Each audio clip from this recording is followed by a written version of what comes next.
The morning sun barely penetrated the grimy windows of the small apartment where 8-year-old Emma and her twin sister Lily huddled together on a threadbare mattress. Their stomachs growled with familiar hunger as they stared at the single piece of moldy bread sitting on the cracked kitchen counter. It had been 3 days since their father Marcus had left, promising to return with groceries and money from his construction job. Emma, the more outspoken of the twins, carefully examined the green spots on the bread crust. She had learned to scrape away the worst parts, leaving barely edible portions for herself and Lily. The apartment felt eerily quiet without their fathers.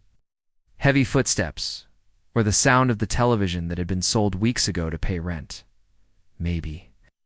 Daddy got stuck at work again, Lily whispered hopefully, her voice barely audible. She clutched her favorite stuffed rabbit, now missing an ear from years of comfort-seeking embraces. Emma nodded, though doubt crept into her young mind. This absence felt different from the others.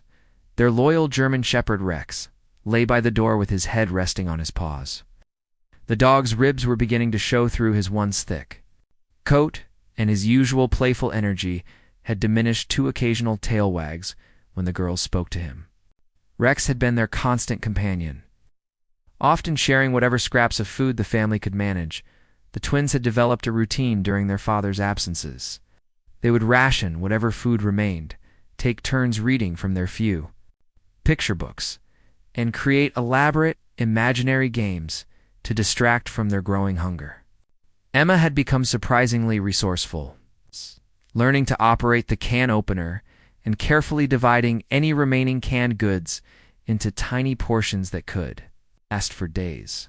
As the day wore on, the girls pressed their faces against the apartment window, watching other children walk to school with backpacks and lunchboxes. They had stopped attending weeks ago when their father could no longer afford the registration fees and school supplies. The outside world seemed like a distant dream filled with possibilities they could barely imagine. When evening approached, Emma made the difficult decision to give Rex the last small piece of bread. The dog accepted it gratefully, his gentle brown eyes reflecting the same resignation the twins felt. They curled up together on the mattress, using their thin blanket to ward off the growing chill as autumn settled over their neglected neighborhood. Rex positioned himself between the girls and the door, maintaining his protective vigil, even as hunger weakened his once powerful frame. His presence provided comfort that went beyond physical warmth. In their small world of uncertainty, the faithful dog represented stability and unconditional love. The twins fell asleep holding hands, their dreams filled with images of warm meals and their father's return. Neither could have imagined that their ordeal was only beginning, or that Rex would soon reveal secrets that would change everything they thought they knew about their situation. The apartment settled into darkness, holding its 3 vulnerable occupants in a silence that spoke volumes about their desperate circumstances. On the 4th day, without their father, Emma discovered that the water had been turned off. She turned the kitchen faucet handle repeatedly, but only a few rusty drops emerged before stopping completely. Panic began to set in as she realized they had no way to drink or wash themselves.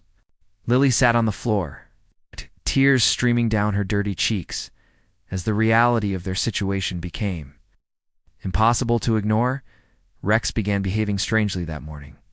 Pacing near the apartment door and whimpering softly, the dog would scratch at the wooden surface, then look back at the twins with an urgency they had never seen before. His behavior was so unusual that even Lily noticed something was wrong. The usually calm animal seemed desperate to communicate something important. Emma tried to remember everything. Her father had taught her about emergencies, but at 8 years old, her knowledge was limited. She knew they needed help, but Marcus had always warned them never to talk to strangers or leave the apartment alone. The conflicting instructions left her frozen with indecision as their situation grew more desperate by the hour. The twins began collecting rainwater from a small leak in the ceiling, using an old coffee can they found under the sink. The water tasted metallic and had a strange smell, but it was better than nothing. They took tiny sips throughout the day, making it last as long as possible while their bodies grew weaker from lack of proper nutrition and hydration. By afternoon, Rex's behavior became even more erratic. He would run to the window, bark softly, then returned to the door to continue his scratching. Emma finally decided to follow the dog's lead and look outside more carefully. Through the grimy glass, she noticed Mrs. Patterson from the apartment next door, hanging laundry on her small balcony. Mrs. Patterson was an elderly woman who had occasionally smiled at the twins when they played outside months ago. Emma remembered her father mentioning that she was a retired teacher who lived alone with her cat. The woman seemed kind, but Marcus had specifically instructed his daughters never to bother the neighbors, reveal their personal problems to outsiders. As evening approached, the hunger pains became almost unbearable. Lily had stopped crying and instead lay listlessly on the mattress, her eyes staring blankly at the ceiling. Emma felt a crushing responsibility as the older twin, even though she was only minutes older than her sister. She needed to make decisions that could determine whether they survived or not. Rex continued his persistent behavior, now adding soft howls to his repertoire of attention-seeking sounds. The dog seemed to understand their dire situation better than the children themselves. His instincts were telling him that waiting passively was no longer an option, and he was trying desperately to convey this message to his young human companions. The apartment grew cold as night fell, and the twins huddled together for warmth while Rex maintained his vigil by the door. Emma made a silent promise that if their father did not return by morning, she would have to break his rules and seek help from someone, anyone who might be willing to assist them. The weight of that decision felt enormous for someone so young. Outside their window, the world continued its normal rhythm while three desperate souls fought against circumstances that no child or animal should ever face alone. The fifth morning brought a new level of desperation as Lily could barely lift her head from the mattress. Her lips were cracked and pale, and she spoke in barely audible whispers when she spoke at all. Emma felt dizzy and weak, but she knew she had to be strong for both of them. Rex lay beside Lily, his warm body providing what little comfort he could offer in their increasingly dire situation. Emma made the difficult decision to venture outside their apartment for the first time in weeks. She needed to find help, regardless of her father's warnings about strangers. With trembling hands, she unlocked the door and stepped into the hallway, leaving it slightly open so she could hear if Lily needed her. The fluorescent lights in the corridor seemed blindingly bright after days in their dimly lit apartment. Mrs. Patterson's door was just a few steps away, but the distance felt enormous to Emma's weakened legs. She raised her small fist and knocked softly, her heart pounding with fear and hope. After what seemed like hours, she heard shuffling footsteps approaching from inside the apartment. The door opened to reveal a concerned, elderly woman with kind gray eyes and silver hair pulled back in a neat bun. "Oh my goodness." "Sweetheart," Mrs. Patterson gasped, taking in Emma's disheveled appearance and hollow cheeks. "Where are your parents? Are you all right?" Her voice was gentle but filled with alarm as she noticed the child's obvious signs of malnutrition and neglect. Emma's carefully rehearsed explanation crumbled as tears began streaming down her face. "My daddy left and hasn't come back," Emma whispered between sobs. "Lily is really sick, and we don't have any food or water. Rex keeps trying to tell us something, but we don't understand." Mrs. Patterson immediately knelt down too, Emma's eye level, her maternal instincts taking over as she assessed the gravity of the situation unfolding before her. Without hesitation, Mrs. Patterson followed Emma back to their apartment, where she found Lily lying motionless on the mattress and Rex pacing anxiously near a loose floorboard in the corner. The elderly woman's teaching experience had prepared her to recognize signs of severe neglect and dehydration in children. She quickly called 911, simultaneously trying to provide immediate comfort to the twins. While waiting for paramedics to arrive, Mrs. Patterson gave the girls small sips of water and tiny pieces of crackers. Knowing that their stomachs needed to adjust gradually after days without proper food, she noticed Rex's persistent interest in the corner of the room and decided to investigate what had captured the dog's attention so completely. The floorboard was loose and slightly raised, as if something had been hidden beneath it. Rex whimpered and pawed at the spot, his behavior suggesting he knew something important was concealed there. Mrs. Patterson carefully lifted the board, unsure of what she might find but sensing that Rex's instincts, should not be ignored. What she discovered beneath the floorboard would later prove crucial too. Understanding the twins' situation and their father's mysterious disappearance. Hidden in the small space was a collection of items that painted a very different picture of Marcus than the one his daughters knew. The contents would shock everyone involved in the case and reveal secrets that had been buried for years as sirens wailed in the distance. Growing closer to their apartment building, Mrs. Patterson held both twins close while Rex finally seemed to relax slightly. His mission to alert someone to the hidden truth was finally being accomplished. Though the full implications of his discovery had yet to be understood, paramedics rushed Emma and Lily to the hospital while Detective Sarah Martinez arrived at the apartment to investigate the circumstances surrounding the children's abandonment. Mrs. Patterson had remained at the scene to show authorities what Rex had led them to discover beneath the loose floorboard. The contents of the hidden compartment were more shocking than anyone could have anticipated.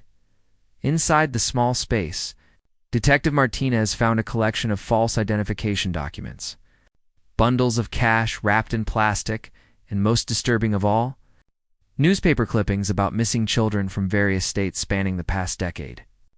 Among the papers was a birth certificate that revealed the twins' real names were not Emma and Lily at all, but rather Sarah and Jennifer Coleman, who had been reported missing from a shopping mall in Oregon 3 years earlier. The detective's hands trembled as she examined photographs of the girls at age 5, smiling happily with a woman who was clearly not Marcus but their real mother, Patricia Coleman. The missing children's case file showed that Patricia had never stopped searching for her daughters, working tirelessly with law enforcement and private investigators to find any trace of their whereabouts. Rex seemed to understand the significance of the discovery, his tail wagging slightly for the first time in days as investigators carefully cataloged each piece of evidence. The intelligent dog had somehow known that these hidden items were important and had spent days trying to alert the twins to their existence. His persistence had potentially solved a years-old kidnapping case. Meanwhile, at the hospital, doctors worked to stabilize the twins' condition while social workers prepared to make an incredible phone call to Oregon. Patricia Coleman was at work at her dental office when she received the call that would change her life forever. After 3 years of sleepless nights and endless searching, her daughters had been found alive. The medical team discovered that despite their recent ordeal, Emma and Lily were remarkably resilient.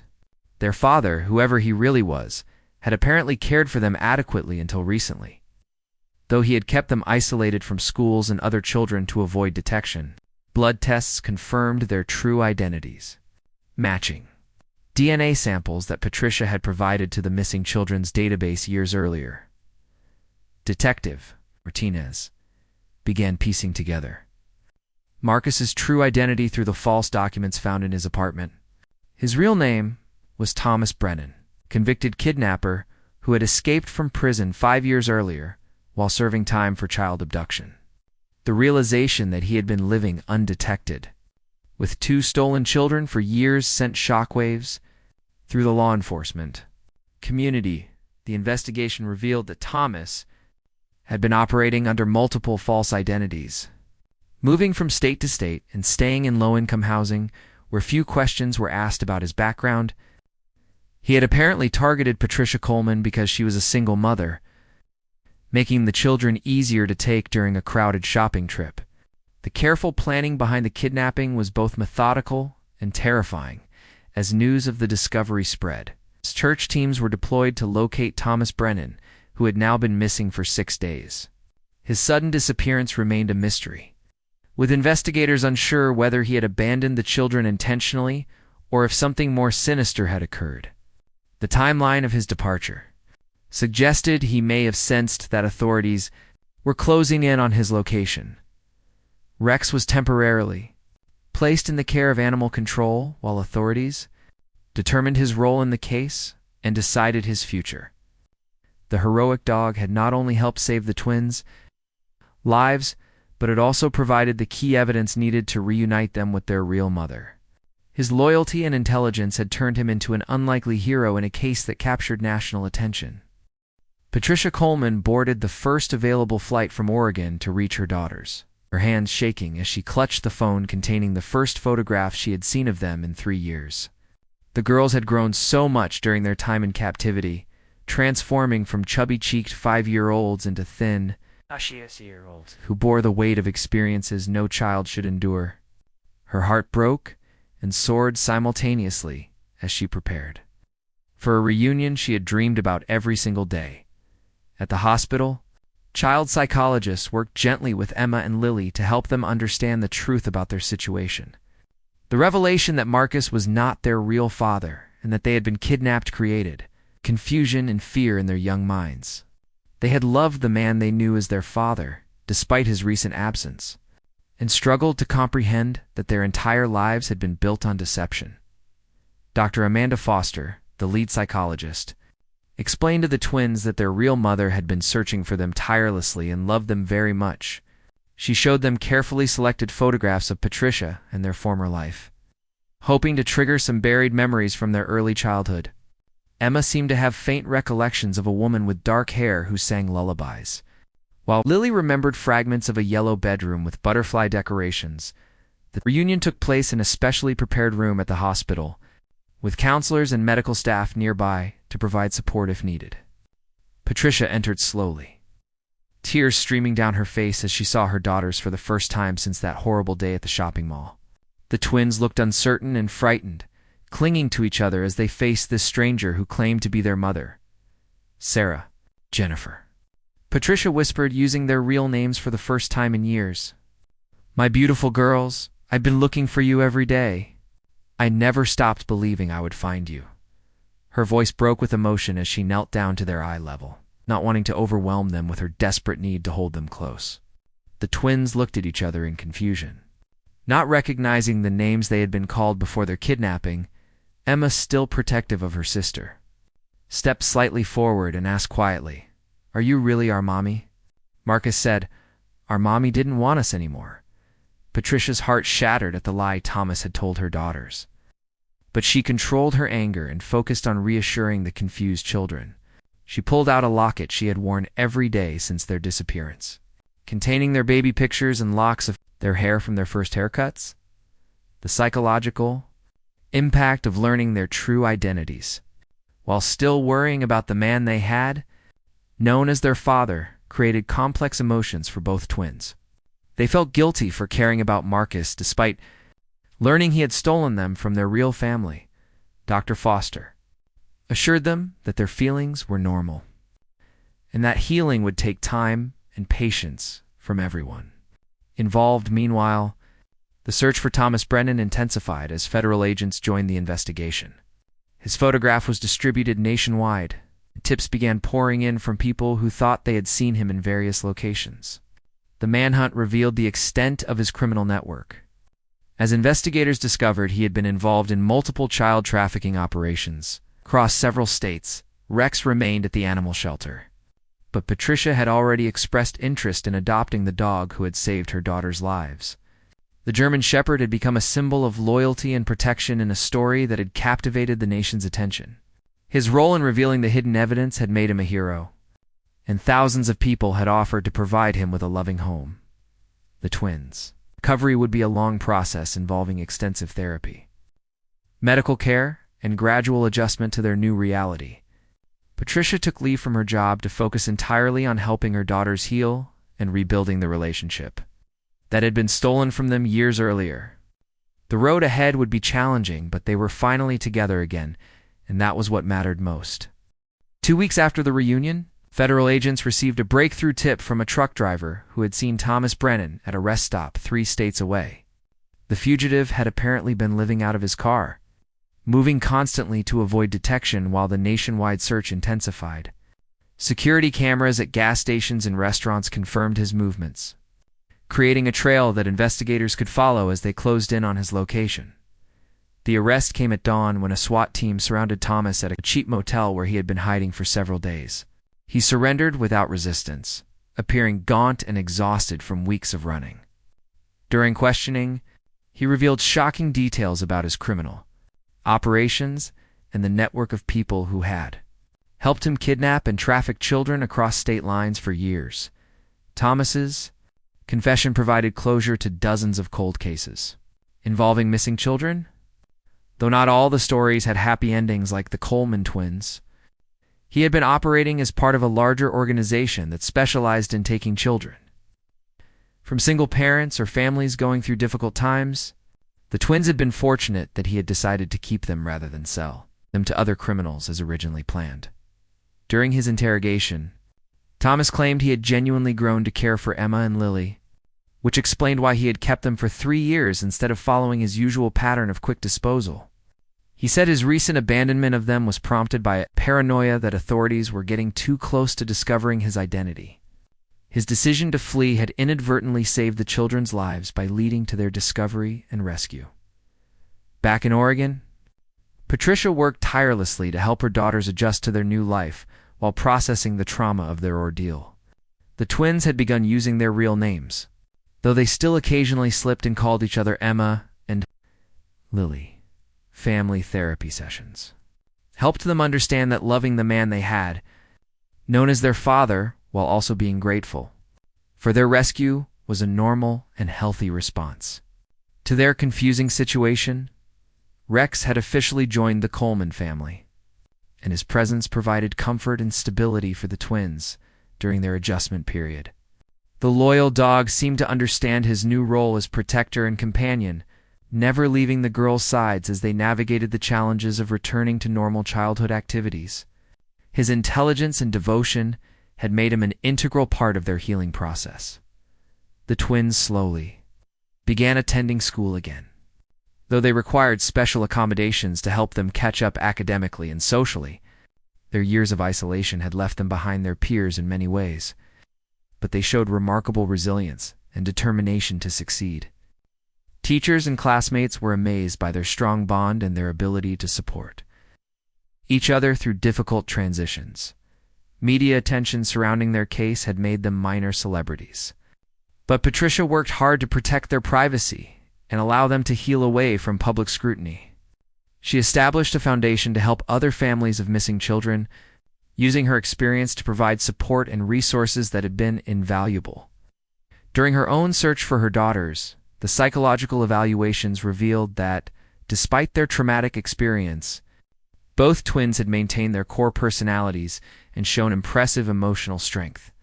Emma remained protective and resourceful, while Lily displayed remarkable empathy and gentleness. Their ability to survive years of captivity and recent abandonment spoke to an inner resilience that amazed mental health professionals.